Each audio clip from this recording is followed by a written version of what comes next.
Histoire numéro 57. La zakat, le droit des pauvres. En de nombreuses reprises, le prophète sallallahu alayhi wa sallam fit l'éloge des pauvres. Il leur accordait une importance particulière et chaque fois qu'il le pouvait, il leur distribuait ce qu'ils possédaient, que ce soit de l'argent, des biens ou de la nourriture. Il leur montrait beaucoup de respect. Allah rend le bien des plus généreux. Parmi les Médinois, certains étaient si riches qu'ils ne savaient même pas ce qu'ils possédaient, tandis que d'autres ne mangeaient pas pendant plusieurs jours. Le prophète et certains compagnons essayaient de les aider autant que possible, mais ce n'était clairement pas assez.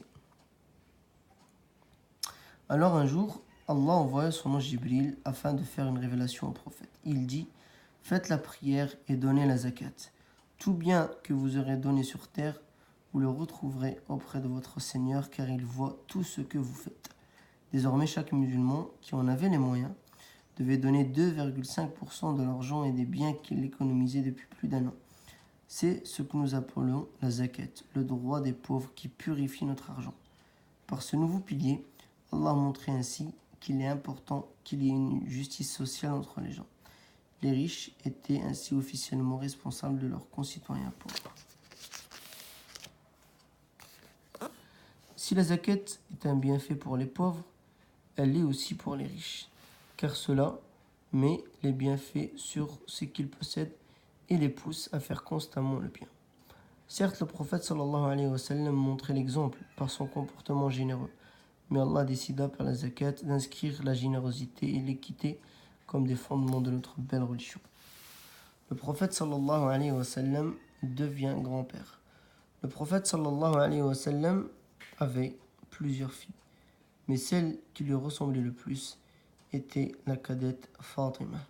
Tout en elle rappelait le prophète sallallahu alayhi wa sallam. Son comportement, ses manières, son sourire, le prophète l'aimait tendrement. Et dès qu'il la voyait, il se levait aussitôt pour l'accueillir et passer du temps avec elle. Quand elle devint jeune fille, plusieurs compagnons rêvèrent de l'épouser, mais un seul d'entre eux avait toutes les qualités pour épouser Fatima. Il s'agissait de Ali ibn Abi Talib, le cousin du prophète sallallahu alayhi wa sallam. Ali était timide et il n'osait pas demander la main de Fatima.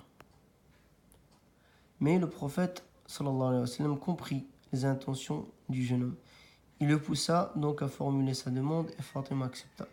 Le mariage fut scellé et le prophète sallallahu alayhi wa sallam en était très heureux, car il connaissait la valeur de ces deux personnes chères à son cœur.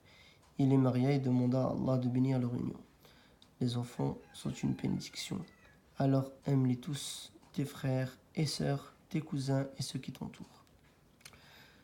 Quelque temps plus tard, Fatima et Ali eurent leur premier enfant. C'était un garçon. Dès qu'on l'a pris au prophète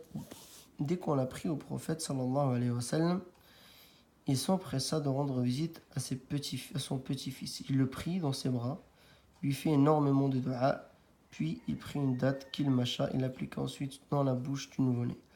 Le prophète décida de l'appeler Al-Hassan, ce qui veut dire le bien. Toute la famille du prophète était comblée.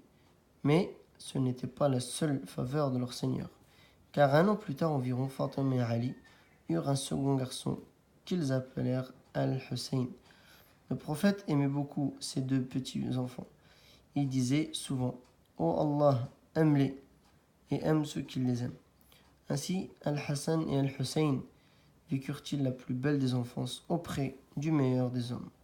Et eux aussi allaient devenir de bons serviteurs d'Allah, car ils avaient reçu la meilleure des éducations, celle du prophète sallallahu alayhi wa sallam.